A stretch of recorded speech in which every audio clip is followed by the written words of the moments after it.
Halo teman-teman, Assalamualaikum warahmatullahi wabarakatuh. Senang sekali saya bisa kembali menjumpai Anda di channel Petualangan Keluarga Pandu. Saat ini saya sedang berada di kawasan Bukit Samida, Raja Desa. Sambil menunggu kegiatan dimulai, kita ngobrol-ngobrol mengenai pengalaman-pengalaman mistis yang pernah kami alami waktu berkegiatan di Tugu.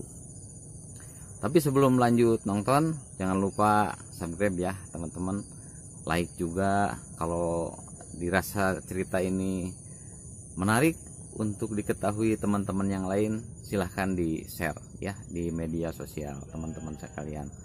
Oke, kita lanjut ceritanya seperti apa ya.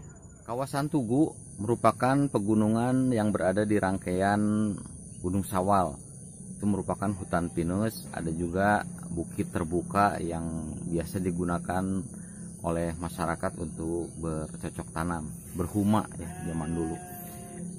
Pada tahun 90-an itu merupakan satu tempat favorit ya bagi teman-teman Ciamis yang senang berkegiatan di alam bebas, untuk camping, untuk menyusuri hutan dan sebagainya. Itu salah satu tempat atau tujuan utama ya di Ciamis untuk camping. Nah, di situ ada beberapa pengalaman yang lumayan mistik juga ya, lumayan horor juga.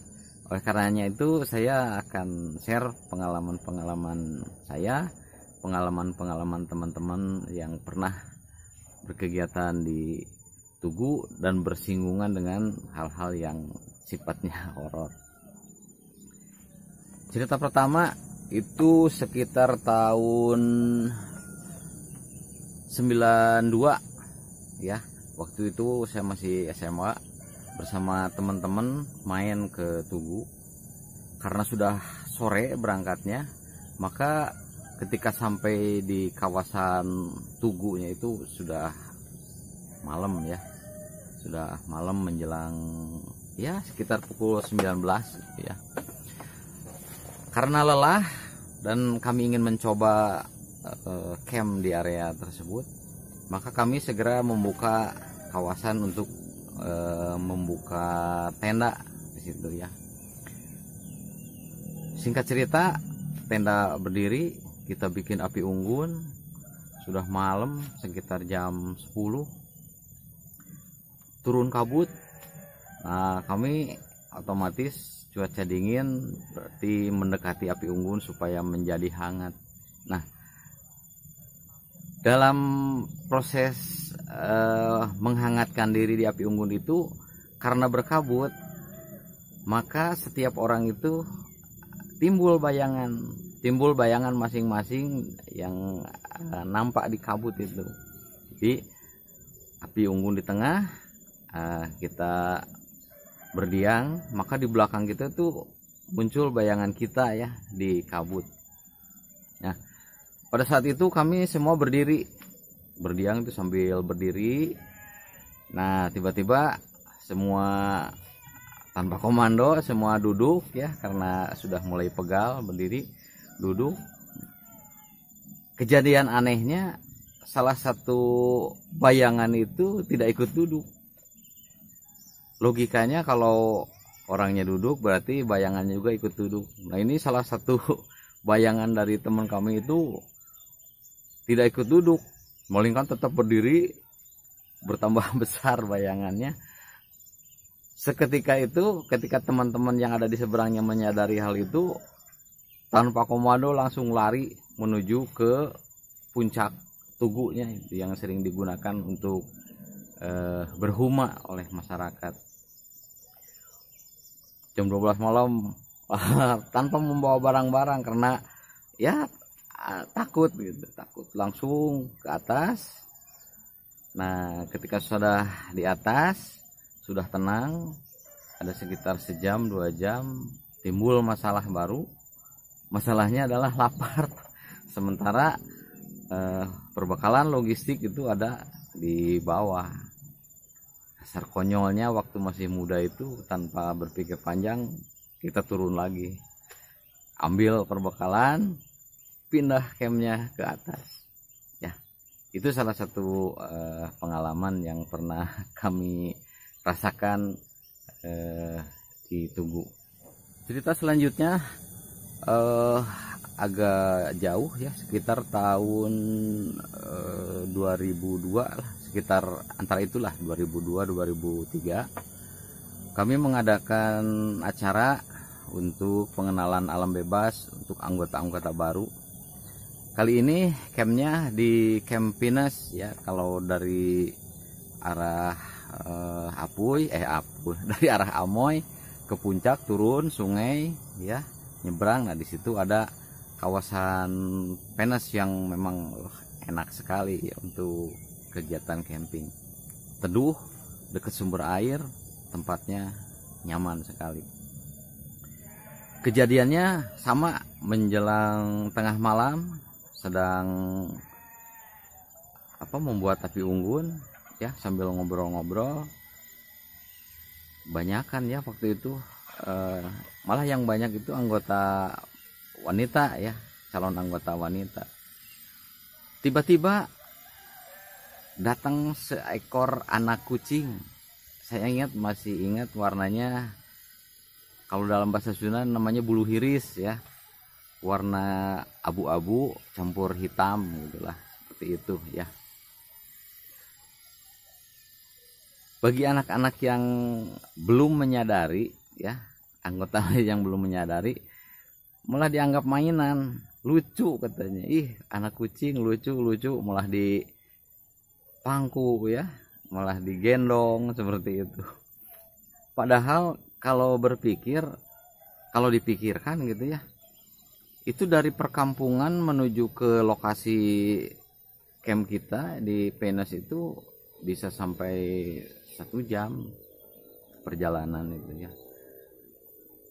Kalau dipikirkan, bagaimana bisa sih seekor kucing, anak kucing lagi malahan datang ke hutan seperti itu.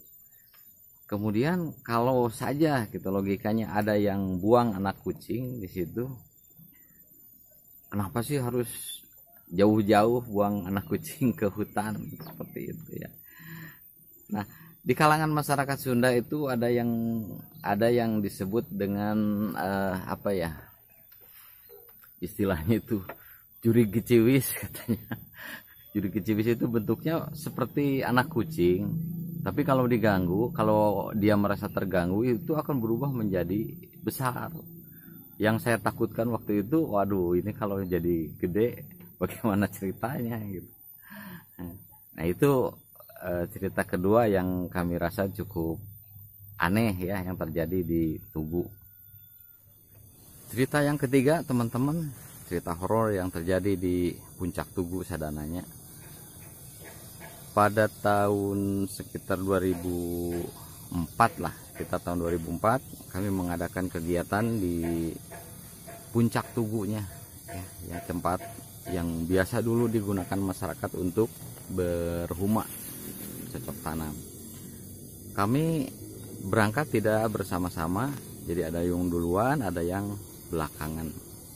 Pada saat itu kami berangkat sore dan sampai ke puncak Tugu itu udah sekitar maghrib ya, dan teman-teman yang lain itu katanya mau nyusul.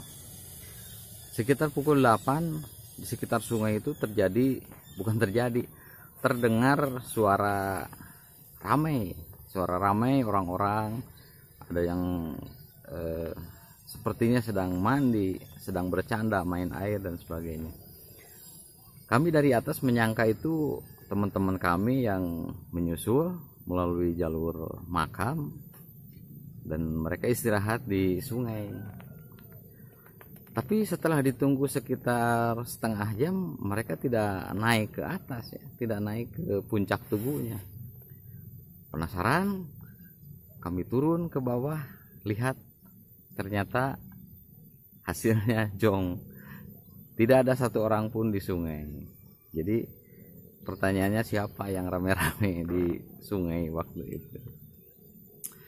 Lumayan menegangkan juga ya teman-teman. Cerita berikutnya, ini bukan saya yang mengalami, tetapi teman saya yang berkegiatan sama di Puncak Tugu. Mereka camping berdua di Puncak Tugu dan waktu itu sedang bulan purnama katanya. Mereka membuat tenda dan mereka tiduran di dalam. Karena sedang bulan purnama, otomatis kan terang dari atas itu kelihatan. Pada saat teman saya sedang ngobrol dengan temennya itu, tiba-tiba ada telapak tangan nempel di atap tenda. Telapak tangannya gede banget katanya gitu. Dan lucunya lagi mereka langsung turun karena panik ya, karena di Tugu itu cuma berdua. Mereka panik, turun, langsung pulang. Nah teman-teman sekalian, barangkali itulah cerita-cerita yang bisa saya bagikan kepada teman-teman. Cerita yang agak horor yang pernah terjadi di Puncak Tugu di Sadananya, Kabupaten Ciamis. Terima kasih sudah menonton, semoga bisa menghibur teman-teman sekalian. Terima kasih. Assalamualaikum warahmatullahi wabarakatuh.